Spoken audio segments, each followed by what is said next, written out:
Hey guys, welcome to back another video में। आज हम करने वाले हैं जेड फोल्ड की अनबॉक्सिंग। हमारे पास जेड फोल्ड मतलब कि सैमसंग का नहीं है, ये हमारे पास एक मोबाइल आया है जेमैक्स का, जो कि फोल्डेबल है। तो देखते हैं कैसा है फ़ोन अंदर से। और आपने अभी तक हमारे चैनल को सब्सक्राइब नहीं कर दिया तो कर दीजिए सब्सक्राइब, ताकि हमारी आने वाली हर वीडियो की नोटिफिकेशन आपको जल्द से जल्द मिल सकता है। स्टार्ट करते हैं वीडियो।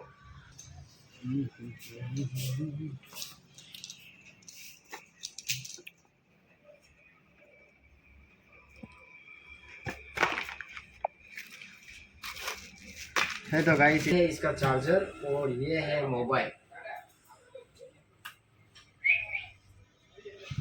तो गाइस, इसमें ड्यूअल सिम है और कीपैड वाला है, एकदम सस्ती रेंज।